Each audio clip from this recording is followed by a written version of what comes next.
তোমরা কি এমন কোনো গ্রামের কথা শুনেছো যেখানে কোনো বাড়িতে কোনো চাবি বা তালা বা দরজা কিছুই নেই?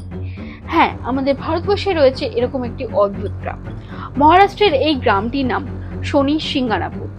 এই গ্রামের বাড়ি, দোকান, ব্যাংক, এমনকি পুলিশ স্টেশনের লকআপেও কোনো তালা, চাবি কিছুই নেই।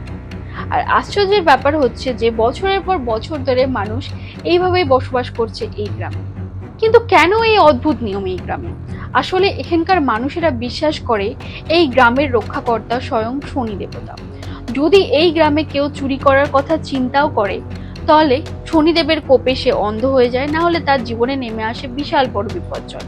সবচেয়ে আশ্চর্যের ব্যাপার হলো এখনো পর্যন্ত এই গ্রামে কোনো বড় চুরির ঘটনা ঘটেনি। এখনকার মতো আধুনিক যুগে দাঁড়িয়েও এই গ্রামের মানুষ তাদের ভগবানের উপর বিশ্বাস ও ঐতিহ্যকে একইভাবে টিকিয়ে রেখেছে। যদি তোমাদের চেনা এরকম কোনো গ্রামের ঘটনা তোমাদের জানা থাকে তাহলে আমাকে অবশ্যই কমেন্টে জানাও। দেখা হচ্ছে নেক্সট ভিডিওতে আরো অন্যরকম কোনো অজানা তথ্য নিয়ে। ততক্ষণের জন্য চ্যানেলটি সাবস্ক্রাইব করে পাশে থাকো।